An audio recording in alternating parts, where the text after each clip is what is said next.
And so the text reads on.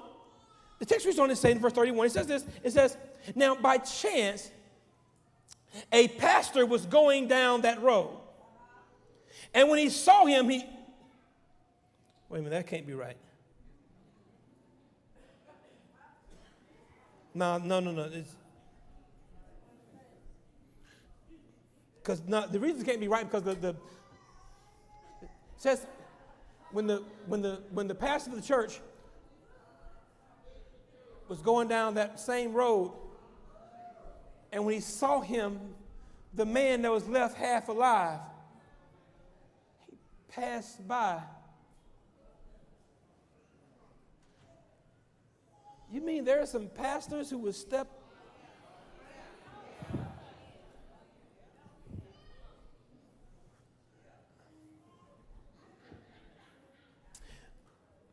So likewise, an elder, an apostle, a deacon, a Sunday school teacher, a prophetess,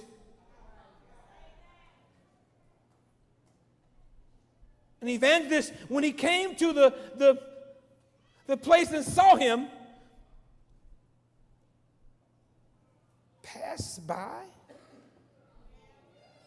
Oh, now listen, these people are coming from Jerusalem. They're coming from having just been in the presence of God. And though they're walking down the street and see someone half alive and go to the side, the audacity. What is the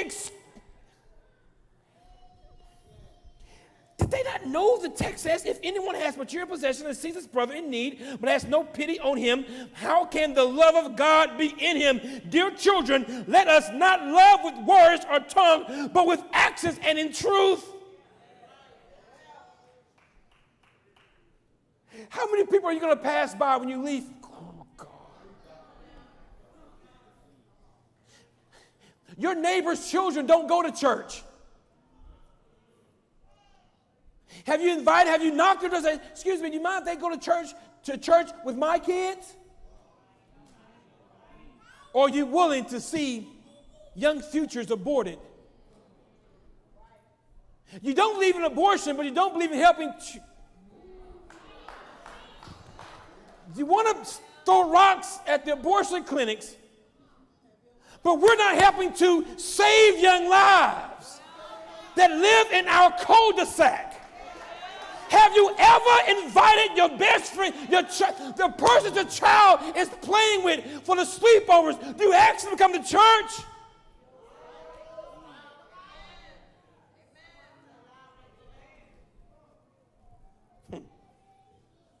Well, it might get quiet here now, so I know my brothers. Can y'all say amen for me every now and then to make sure we're still here? Thank you, brothers. The Bible says. Now, these two were the holy ones now. Now, these two are the ones who've been exposed to Yahweh. They knew the writ. But a Samaritan, as he journeyed, came to where he was, and when he saw him, he had compassion. This makes no sense at all. This Samaritan, out of everybody, the one who was rejected, the one who the other church folk looked down upon, this says he was the one that had compassion. This Greek word for compassion is splachnizomai. Splachnizomai is a Greek word that literally means to be moved from the inside into action. It's to see something and stuff inside of you moves you into action. It's more than just that's a shame. It's I must do something to right the shame.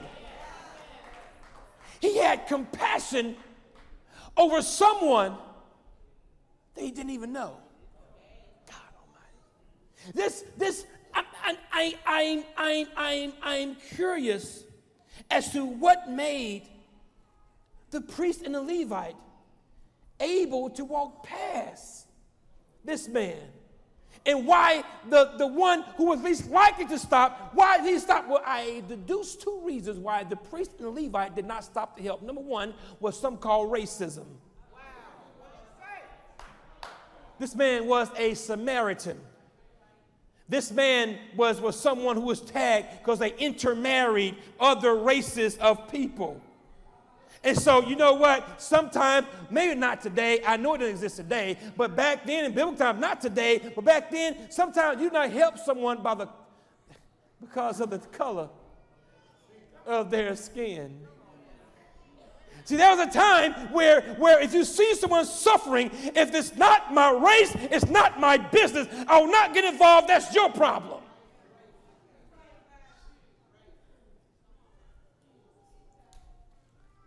I would invite you to my church, but we're not the same skin color. Ooh. The second reason. Something called Churchyism. It's a word.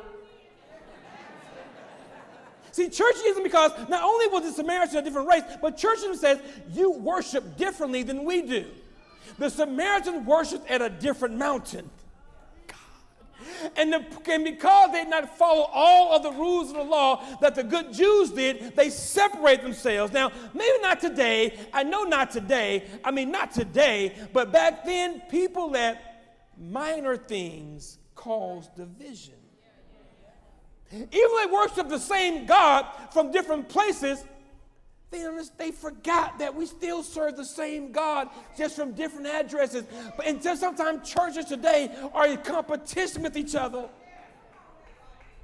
Jesus Christ. Why are we majoring in minors? Okay, one church they sing in choir robes. The other church they sing in jeans. One church, they sing hymns. One is contemporary gospel. One church, the pastor preaches in a tie. The other, he preaches in a... One church, women preach. One church, they don't. But really? Really? We are dividing up God because of different ways of worshiping him? Denominations, I don't even understand denominations anymore. I don't understand it because denominations are like Crips and Bloods. It's like a freaking gang or something. Like, what are you? You a Baptist? You a Baptist?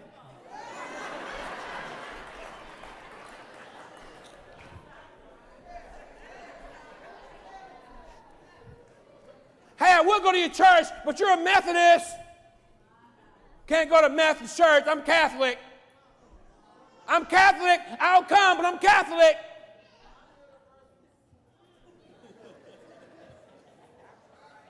Yeah, you hear this? Don't you hear this? And you know one thing, I want to come, but you better know one thing. I'm Catholic. These things cause a division. It causes someone not to see the need. Racism. Churchyism. Tweet that, Churchyism. You sound real smart. You're the only one who knows what that means.